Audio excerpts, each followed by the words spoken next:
Ahora sí, ¿tú sabes la última ofensiva de Rusia en Ucrania? El conflicto por allá en Europa está como maluco, tiene polarizado a todo el mundo.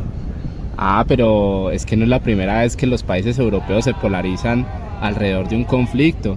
Recuerda, por ejemplo, lo que pasó en la Primera Guerra Mundial. A todas esas, ¿por qué se dio la Primera Guerra Mundial? Tal vez la respuesta sea bastante compleja.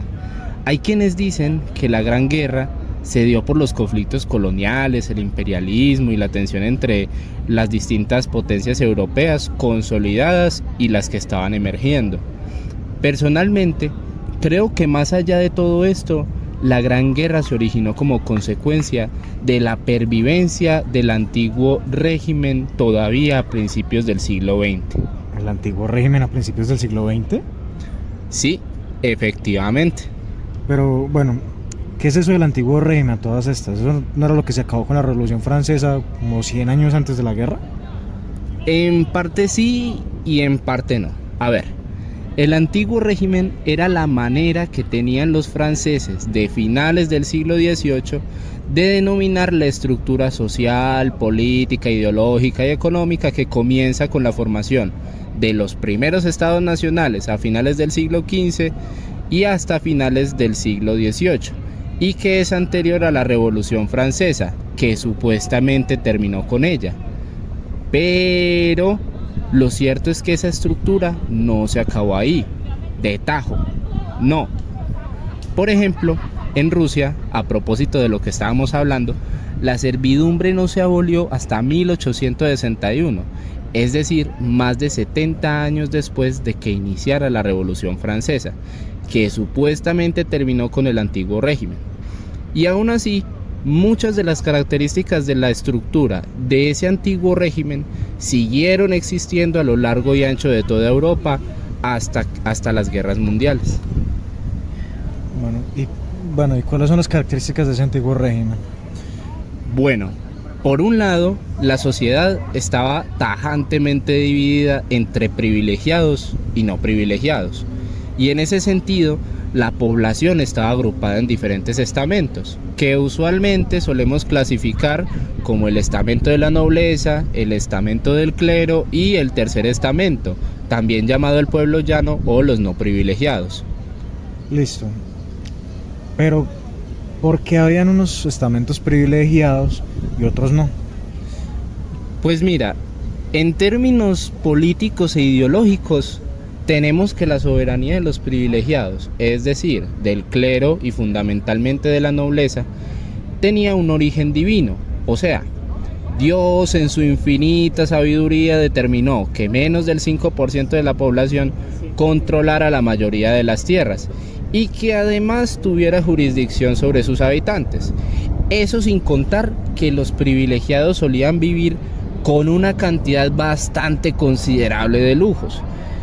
Además, en el antiguo régimen predominaban las monarquías absolutas y una cosa que se llamó el despotismo ilustrado. Bueno,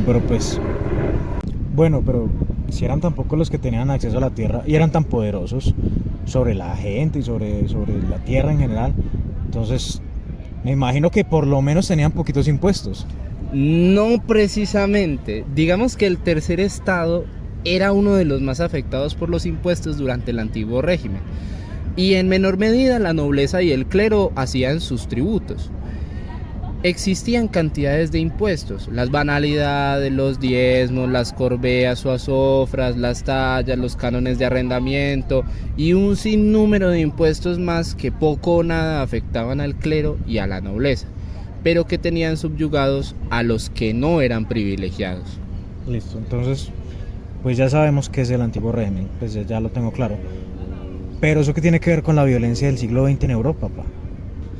Pues veamos, si analizamos con detenimiento las causas de la Primera Guerra Mundial, por ejemplo, vamos a encontrar que todavía hay muchos aristócratas poderosos a lo largo de toda Europa que acaparan un poder económico y político muy grande a raíz de la posesión de tierras, aún a principios del siglo XX, y que la burguesía quería ostentar el mismo prestigio que tenía la aristocracia por poseer un poder económico.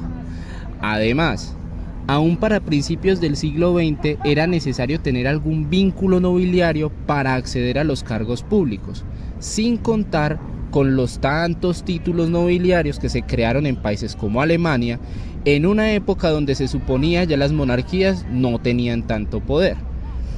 También es parte del antiguo régimen el ansia por tener un dominio colonial que terminó convirtiéndose en un imperialismo con fines extractivistas a lo largo y ancho de todo el globo terráqueo, como sucedió en África y en Asia. Cosas que hoy nos parecen tan elementales como la libertad de prensa o la libertad de huelga estaban completamente prohibidas. Ni siquiera la democracia era como la conocemos hoy. No había una real soberanía del parlamento, un sufragio universal tanto para hombres como para mujeres, o un propósito por efectuar elecciones menos fraudulentas. Incluso, si hacemos una lectura más estructural, encontramos que la aristocracia utilizaba el poder real para promover reformas sociales sin cambiar la totalidad del sistema político, es decir, que todavía pervivía en un cierto despotismo ilustrado. O también podríamos hablar de la profunda pobreza, que se derivaba de los múltiples impuestos y las pocas condiciones de calidad de vida que son totalmente opuestas a la opulencia y los privilegios que tenía la aristocracia. Eso sin contar el caso que antes mencionamos de Rusia, que apenas en 1861 decretó la abolición de la servidumbre. En resumen, el antiguo régimen no es una cosa que acaba específicamente con la Revolución Francesa o las revoluciones burguesas, sino que algunas de sus características se prolongan hasta el siglo XX, cuando todos estos privilegios van a desencadenar una gran violencia. Vea, pues está interesante, pero ahora que mencionas lo de la violencia, ¿no crees que la violencia acá en Colombia, sobre todo en el principio del siglo XX, podría ser explicada por ese antiguo régimen que se resiste a desaparecer? A ver, ¿cómo así? Bueno, pues en Colombia han existido élites terratenientes desde la época de la colonia, que han mantenido un firme control sobre la política y la vida en el campo y hasta cierto punto en la ciudad, donde poseen un gran poder económico y político que, pues, como ves en sus casas, en su vestimenta, en ese tipo de cosas, quería ser semejante a la aristocracia en Europa. Y como tal, poseen el mismo miedo fatal a las reformas, lo que los lleva a múltiples guerras civiles y demás conflictos partidistas entre las élites rurales conservadoras más cercanas a movimientos reaccionarios y las élites burguesas más progresistas cercanas al liberalismo, que en su incesante conflicto crearon suelo fértil para las múltiples insurgencias campesinas, sindicales, urbanas, entre otras. Pues yo creo que lo del control de las leyes por parte de esta élite terrateniente es lo de la ley heroica de 1927, que fue presentada también por presión del gobierno norteamericano para defender los intereses de las corporaciones y los terratenientes. Esa ley, que fue impulsada como parte de una, entre comillas, resistencia contra el bolchevismo, prohibió las reuniones, restringió la libertad de prensa, la posesión de armas, las ideas socialistas y la libertad de movimiento, además de la imposición de cárcel y cepo para quienes promovieran las protestas. La sola participación en movimientos como las ligas agrarias significaba la cárcel, tortura o el destierro.